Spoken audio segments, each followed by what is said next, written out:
Hello everyone, welcome back to my channel. Viewers, आज मैं आपको कुछ इंपॉर्टेंट क्वेश्चंस बता रही हूँ। अगर आपका एग्ज़ाम है तो आप इन क्वेश्चंस को ज़रूर पढ़ के जाएं। तो क्वेश्चन नंबर 1 है, शुरू करते हैं आज की क्लास। सबसे पहला क्वेश्चन है, क्वेश्चन नंबर 1, बुनियादी तालीम या वर्धा स्कीम ऑफ एजुकेशन किसने बनाया था? बुनियादी तालीम या वर्धा स्कीम ऑफ एजुकेशन किसने बनाया था? ओके, आंसर देखिए मैंने क्या लिखा है।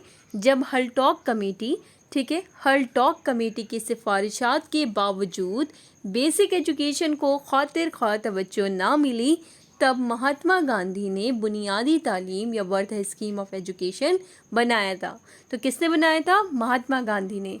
और महात्मा गांधी ने ही कहा था कि बुनियादी तालीम यानी कि जो बेसिक एजुकेशन होती है, 1 से लेकर के 5 क्लास तक के जो बच्चे होते हैं उनको आप मातृभाषा यानी कि मादरी ज़बान में ही तालीम दें, इससे बच्चा अच्छे से सीखेगा। ठीक है, तो बुनियादी तालीम या वर्धा स्कीम ऑफ एजुकेशन किसने बनाया था? आप चाहें तो केवल एक केवल आप एक वर्ड में आप आंसर दे सकते हैं, महात्मा गांधी ने, या फिर आप चाहें मेरे जैसा, जैसे कि मैंने यहाँ पे आंसर लिखा है, आप इस तरह से भी आंसर लिख सकते हैं। ठीक है, नेक्स्ट क्वेश्चन है क्वेश्चन नंबर 2, हल्टॉक इब्तदाई तालीम में रुकावट की सबसे बड़ी वजह क्या बताई थी? हल्टॉक इब्तदाई तालीम में रुकावट की सबसे बड़ी वजह क्या बताई थी? आंसर देखिए, हल्टॉक कमेटी ने 1917 से 1947 के दौरान तालीम के फ़रोग का जायज़ा, तालीम के फ़रोग यानी कि तालीम में क्या क्या विकास हुए हैं, क्या क्या डेवलपमेंट हुआ है, तो तालीम के फ़रोग का जायज़ा लिया। ठीक है, फिर इब्तदाई तालीम दिलवाने के लिए कामयाब कदम उठाए। लेकिन हल्टॉक इब्तदाई तालीम दिलवाने के लिए जमूद व ज़िया, ये क्या लिखा है? ये जमूद लिखा है। ठीक है, जमूद व ज़िया सबसे बड़ी रुकावट बनी। क्या बनी? जमूद व ज़िया। तो ध्यान रखिएगा, हल्टॉक इब्तदाई तालीम में रुकावट की सबसे बड़ी वजह जमूद व ज़िया बनी। आंसर यहाँ पे हो जाएगा जमूद व ज़िया।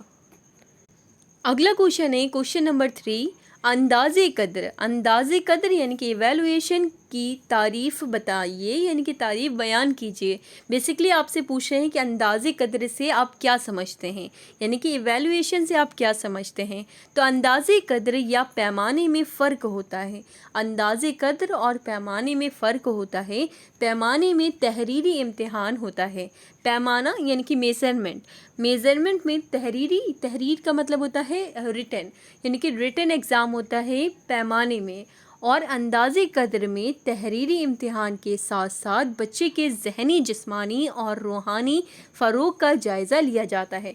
अगर मैं आपको बहुत ही ईजी लैंग्वेज में बताऊं तो देखिए, अंदाज़े कद्र में ये अंदाज़े कद्र का मतलब ये होता है कि बच्चा पढ़ाई में कितने मार्क्स लेके आ रहा है, यानी कि जो एग्ज़ाम हो रहे हैं, मानिए 10 नंबर का एग्ज़ाम हुआ, अगर बच्चा 7 नंबर ही ला रहा है लेकिन वो गेम्स में बहुत अच्छा है, वो कंपटीशन में बहुत अच्छा है, उसकी आर्ट बहुत अच्छी है, तो हर पहलू को देखा जाता है अंदाज़े कद्र में। जैसे कि जिस्मानी भी, यानी कि फ़िज़िकल, जैसे कि वो गेम्स में अच्छा है, ठीक है, तो जिस्मानी, रूहानी, बाकी सभी चीज़ें अंदाज़े कद्र में ऐड की जाती हैं। केवल मार्क्स के बेसिस पे बच्चे को जज नहीं किया जाता है कि अगर बच्चा 10 में से 7 लाया तो वो पुअर है, और वो बच्चा जो 10 में से 9 लेके आया वो बहुत अच्छा है, ऐसा नहीं करा जाता है। अंदाज़े कद्र में बच्चे का हर पहलू देखा जाता है, उसके बाद ही उसको बताया जाता है कि वो बच्चा कैसा है, उसका लेवल क्या है। और पैमाने में क्या होता है? पैमाने में होता है केवल उसके मार्क्स देखे जाते हैं, बाकी एक्टिविटीज़ में वो कैसा है,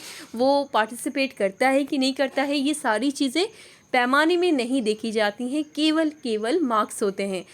तो आप बस इतना सा समझिए कि अंदाज़े कद्र में हर चीज़ देखी जाती है, केवल नंबर ही नहीं। अगर नंबर के बेसिस पे किसी को जज किया जाता तो वो आज जो 60% हाँ यानी कि मार्क्स से पास हुआ है, तो वो आगे चल के कोई भी अच्छी जॉब नहीं हासिल कर पाता। तो केवल नंबर के बेसिस पे जज नहीं किया जाता है अंदाज़े कद्र में। अंदाज़े कद्र में उसके सभी पहलुओं को देखा जाता है। तो बस मैंने यही लिखा है कि अंदाज़े कद्र या पैमाने में फ़र्क होता है। पैमाने में तहरीरी इम्तिहान होता है, और अंदाज़े कद्र में तहरीरी इम्तिहान के साथ, तहरीरी इम्तिहान यानी कि रिटन एग्ज़ाम, तहरीरी इम्तिहान के साथ साथ बच्चे के ज़हनी, जिस्मानी और रूहानी फ़रोग़ का जायज़ा लिया जाता है। अंदाज़े कद्र में उस्ताद को तुलबा के जो शौक़ हैं, जो उसकी दिलचस्पी है और जो उसके रुझान है, जिस तरफ उसका रुझान है, वो सभी पता चलता है। तो ये हुआ अंदाज़े कद्र। क्वेश्चन नंबर 4, मारूजी इम्तिहान कितनी किस्म के होते हैं। मारूजी यानी कि ऑब्जेक्टिव टाइप क्वेश्चन, यानी कि बहुविकल्पीय जो क्वेश्चन होते हैं, ठीक है। तो मारूजी इम्तिहान कितने किस्म के होते हैं, आपसे ये पूछ रहे हैं। तो मारूजी इम्तिहान मंदरजा झील 2 किस्म के होते हैं। नंबर 1, वो इम्तिहान जिसमें तलबा को 2 जवाबों में से किसी एक जवाब को सही बताना होता है, ठीक है, मुंतखब करना होता है। जैसे कि मैंने कोई क्वेश्चन पूछा और मैंने एक ऑप्शन और दूसरा ऑप्शन, 2 ऑप्शन में से आपको चुनना होता है। और दूसरा जो टाइप होता है वो इम्तिहान जिसमें तलबा को 2 जवाबों से ज़्यादा जवाबों में से एक जवाब को मुंतखब करना होता है, यानी कि चुनना होता है। तो ध्यान रखिएगा, मारूजी इम्तिहान यानी कि जो ऑब्जेक्टिव टाइप क्वेश्चंस होते हैं वो 2 तरह के होते हैं मेनली। तो 2 तरह के होते हैं। एक तो होता है जिसमें केवल 2 ऑप्शंस हों, एक क्वेश्चन पूछा जाए और केवल 2 ऑप्शंस हों। और एक इम्तिहान ऐसा होता है जिसमें बहुत सारे ऑप्शंस होते हैं, जैसे कि बेसिकली 4 ऑप्शंस आप देखते होंगे। ऑब्जेक्टिव टाइप क्वेश्चंस जो आपके एग्ज़ामों में आता है उसमें 4 ऑप्शंस होते हैं, ठीक है। तो बस ये लिखा है सिंपल, आप इस तरह से आंसर कर सकते हैं इसका। और अगर ये लॉन्ग में आए तो आप इसकी और डिटेल दें, ठीक है। तो लॉन्ग और शॉर्ट ये आप अपने हिसाब से वहाँ पे आंसर कीजिएगा, लॉन्ग और शॉर्ट के हिसाब से और टाइम के अकॉर्डिंग। अगला क्वेश्चन क्या है, क्वेश्चन नंबर 5, तालीम के हुसूल में मादरी ज़बान की क्या अहमियत है, ठीक है। आंसर देखिए, तालीम के हुसूल में मादरी ज़बान की बहुत अहमियत है। बच्चा मादरी अपनी माँ से सीखता है। बच्चा जो अपनी माँ को बोलते हुए सुनता है, उसे सुनकर वो बोलने और समझने लगता है। लिहाजा अपने ख़यालात, जज्बात, तसव्वुरात, ख्वाहिशात और तजुर्बात का इजहार, यानी कि उसको बयान करना, उसको किसी के सामने पेश करना, इजहार करना, वो बहुत ही अच्छे तरीके से यानी कि वाज़े और मुकम्मल तौर पर बआसानी करने लगता है, ठीक है। तो तालीम के हुसूल में मादरी ज़बान की बहुत अहमियत है। बच्चा मादरी अपनी माँ से सीखता है। बच्चा जो अपनी माँ को बोलते हुए सुनता है, उसे सुनकर बोलने और समझने लगता है। लिहाजा अपने ख़यालात, जज्बात, तसव्वुरात और ख्वाहिशात और तजुर्बात का इजहार वाज़े और मुकम्मल तौर पर बआसानी कर सकता है। अगला क्वेश्चन है क्वेश्चन नंबर 6, ज़बान को कितने हिस्सों में तकसीम किया जा सकता है। ज़बान को, ठीक है। तो यहाँ पे देखिए, ज़बान यानी कि लैंग्वेज को, उर्दू क्या है, उर्दू एक लैंग्वेज सब्जेक्ट है। आंसर देखिए, ज़बान को मंदरजा झील 3 हिस्सों में तकसीम किया जा सकता है। नंबर 1 है ज़बानी ज़बान यानी कि ओरल लैंग्वेज। नंबर 2 है तहरीरी ज़बान, तहरीरी यानी कि आप लिख करके, जैसे आपसे किसी ने कुछ पूछा, आपने क्या करा, आपने बोला नहीं, आपने लिख करके बयान किया, तो तहरीरी ज़बान, ज़बानी ज़बान, या फिर है इशारा करने वाली ज़बान। 3 तरह से आप अपने बात को किसी की, ज़बान क्या काम करती है, जो लैंग्वेज होती है, जो ज़बान होती है, वो हमें अपने ख़यालात का इजहार करने में वो मदद करती है। अगर आप इशारा करके किसी को बात बता रहे हैं तो वो भी क्या है, एक तरह की लैंग्वेज है, ठीक है। आप इशारों से किसी को अपनी बात समझा सकते हैं, तो ये भी लैंग्वेज में ही आती है। या फिर आप लिख करके अपनी बात किसी को बता रहे हैं तो वो भी लैंग्वेज है। या फिर आप बोल करके बता रहे हैं तो ये भी लैंग्वेज है। तो बेसिकली ज़बान को मंदरजा झील 3 हिस्सों में तकसीम किया जा सकता है, ज़बानी ज़बान, तहरीरी ज़बान या इशारा करने वाली ज़बान। अगला क्वेश्चन है, प्राइमरी सतह पर उर्दू की तदरीस के क्या मकसद होते हैं, ठीक है, क्या मकासद होते हैं। तो प्राइमरी सतह पर उर्दू की तदरीस के बेसिकली दो हिस्सों में इसके मकसद को डिवाइड किया गया है। नंबर 1 है अफादी और नंबर 2 है आपका तहजीबी मकासद, ठीक है। 2 हिस्सों में इसको यानी कि बांट सकते हैं, अफादी मकासद और तहजीबी मकासद, और इसके अंदर भी पार्ट्स होते हैं।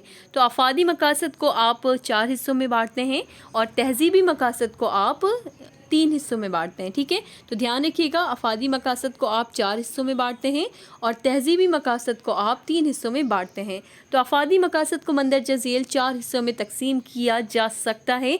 नंबर 1 बोलना सिखाना, नंबर 2 पढ़ना सिखाना, नंबर 3 लिखना सिखाना और नंबर 4 समझना सिखाना। उसके बाद तहजीबी मकासद, तो तहजीबी मकासद को मंदरजा झील 3 हिस्सों में तकसीम कर सकते हैं। नंबर 1 है यहाँ पे ज़ौक़े सलीम की तरबियत, ठीक है, यहाँ पे ये ज़ा है, तो ज़ौक़े सलीम की तरबियत। नंबर 2 इखलाक की तरबियत और नंबर 3 है आपका यहाँ पे तख़ील की मश्क, ठीक है, तख़ील की मश्क, ये है आपका नंबर 3।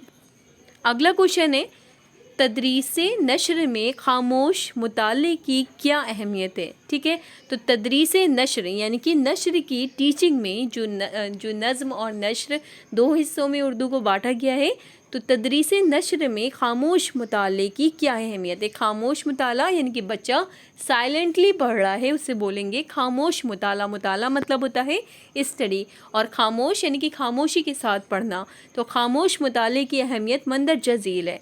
नंबर 1, खामोश मुताले में बच्चा तेज़ी से पढ़ सकता है, क्योंकि वो खुद पढ़ रहा होता है तो उसका माइंड इधर उधर डिस्ट्रैक्ट नहीं होता है, वो ध्यान से पढ़ता है तो वो तेज़ी से पढ़ पाता है। और क्या होता है, जब हम लोग तेज़ तेज़ पढ़ते हैं तो इतना ध्यान लगाकर नहीं पढ़ते हैं। ठीक है।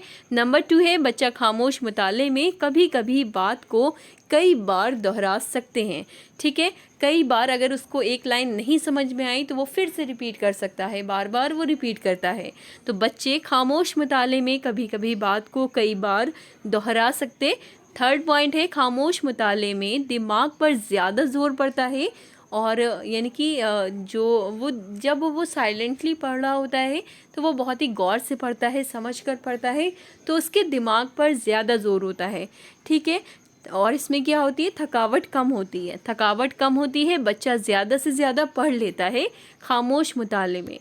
नंबर 4 पॉइंट है, खामोश मुताले में से ख़ुद मुताला करने की आदत बनती है। यानी कि खामोश मुताले से बच्चा ख़ुद मुताला करे, इसकी वो हैबिट बन जाती है। जब वो ख़ुद ही पढ़ता है तो ख़ुद मुताले करने की एक तरह से आदत हो जाएगी। नंबर 5 पॉइंट है, खामोश मुताला दूसरों को परेशान नहीं करता, क्योंकि वो साइलेंटली पढ़ रहा होता है, किसी को डिस्टर्ब नहीं होता है, वो चुपचाप पढ़ रहा होता है। तो इससे क्या होता है, एक क्लास में कई बच्चे एक साथ पढ़ सकते हैं, एक दूसरे को बिना डिस्टर्ब करे। ठीक है। नंबर 6 पॉइंट है, खामोश मुताला बच्चे को सोचने और फिक्र करने की आदत यानी कि उसमें आदत डेवलप कर सकता है, क्योंकि वो खुद पढ़ेगा तो वो जो पढ़ता है तो वो सोचता है, अच्छा तो इसका मतलब ये था, तो सोचने की और फिक्र करने की आदत क्या होती है, बन जाती है। अगला पॉइंट है, बच्चा खामोश मुताला करते वक्त मौजू को सही तौर पर समझता है, क्योंकि अगर उसको समझ नहीं आएगा तो वो पढ़ेगा नहीं तो वो खामोश मुताला नहीं कर सकता है। ठीक है, अगर वो खामोशी से मुताला कर रहा है, इसका मतलब उसे चीज़ें समझ में आ रही, इसीलिए वो साइलेंटली ध्यान से पढ़ रहा है। अगला पॉइंट है नंबर 8, खामोश मुताले के लिए पुरसुकून जगह होना चाहिए, यानी कि ऐसी जगह जहाँ पे आवाज़ें ना हो, जैसे कि लाइब्रेरी वगैरह। तो लाइब्रेरी में बच्चा शांति से पढ़ता है। आप देखते होंगे, आप लाइब्रेरी अगर गए होंगे तो आपको पता होगा, लाइब्रेरी में सभी एक साथ पढ़ रहे होते हैं और बिल्कुल खामोशी छाई होती है, यानी कि वो खामोश मुताला कर रहे होते हैं, एक दूसरे को बिना डिस्टर्ब करे। ठीक है, तो खामोश मुताले के लिए पुरसुकून जगह होना चाहिए। खामोश मुताले में हर बात को बहुत गौर से सोचना, समझना और समझकर यानी कि पढ़ने की उसमें यानी कि पढ़ता है बच्चा। ठीक है, पढ़ना और देखना पड़ता है। यहाँ पे देखिए क्या लिखा है, सोचना, समझना और देखना पड़ता है। तो दैट्स इट, बस इतना ही पॉइंट मैंने लिखे हैं। आप चाहें तो अपनी तरफ से इसमें कुछ ऐड कर दें, चाहें तो कुछ पॉइंट इनमें से आप माइनस भी कर सकते हैं। तो बस आप इनको समझिए और अपने अल्फाजों में इसका आंसर कीजिए, नहीं तो मैंने जो पॉइंट्स लिखे हैं वो भी आप लिख सकते हैं। ठीक है, नेक्स्ट क्वेश्चन क्या है, बुलंद ख्वानी के लिए कौन सी महारतें ज़रूरी हैं। बुलंद ख्वानी के लिए मंदरजे झील महारतें ज़रूरी है। नंबर 1, बेझिझक होना। बुलंद ख्वानी का मतलब होता है तेज़ तेज़ पढ़ना, ख्वानी का मतलब होता है पढ़ना, और बुलंद का मतलब होता है तेज़ी के साथ पढ़ना। तो बुलंद ख्वानी के लिए मंदरजे झील महारतें ज़रूरी होनी चाहिए, जैसे कि बेझिझक होना। अगर आप झिझकते हैं तो आप तेज़ी से किसी के सामने नहीं पढ़ पाएंगे। तो नंबर 1 पॉइंट बेझिझक होना। नंबर 2 पॉइंट तलफ़्फ़ुज़ के सही अदायगी के साथ पढ़ना, सलाहियत होना, सही अदायगी की सलाहियत होना, यानी कि जो प्रोनंसिएशन है वो करेक्ट होना चाहिए, उसका तलफ़्फ़ुज़ दुरुस्त होना चाहिए, ताकि जब वो पढ़े दूसरा जो सुन रहा है उसको सही समझ में आए, सही वो सुनेगा तभी वो सही समझेगा। ठीक है, तो तलफ़्फ़ुज़ की सही अदायगी की सलाहियत होना। नंबर 3 पॉइंट है अपनी बात को दूसरों के सामने रखने की सलाहियत होना, यानी कि उसमें ऐसी सलाहियत हो कि वो अपने ख़यालात और जज्बात, एहसासात को किसी के सामने रख पाए, दूसरे के सामने वो पेश कर पाए, रख पाए, इजहार कर पाए वाज़े तौर पर। फोर्थ पॉइंट क्या है, सबक को बखूबी सोच समझकर मायनी मतलब बयान करने की सलाहियत होना चाहिए, यानी कि जो पढ़ रहा है उसे वो समझ कर पढ़े और मायनी बयान कर सके, अगर कोई कुछ पूछे तो वो उसका मतलब बता सके। ठीक है, नेक्स्ट क्वेश्चन है एराब से आप क्या समझते हैं। तो बस इतनी सी लाइन आप ज़रूर ध्यान रखें, एंड में जब आप रिवीजन करें तो आप ये ज़रूर बस रिवाइज कर लें कि ज़ेर ज़बर पेश और तशदीद को एराब कहते हैं। बस आप इतना सा लिखेंगे, इसका मतलब आपको आता है। एराब से आप क्या समझते हैं, तो ज़ेर होता है, जो ज़बर होता है, और जो ये होता है यानी कि पेश, ज़ेर ज़बर पेश और तशदीद को एराब कहते हैं। ठीक है, तो आज की क्लास में बस इतना ही रखते हैं। आई होप आपको इससे हेल्प मिलेगी। वीडियो अच्छी लगे लाइक करें, शेयर करें, सब्सक्राइब करें। Thanks for watching. और कोई भी क्वेश्चन पूछना हो तो कमेंट करके ज़रूर पूछ लें।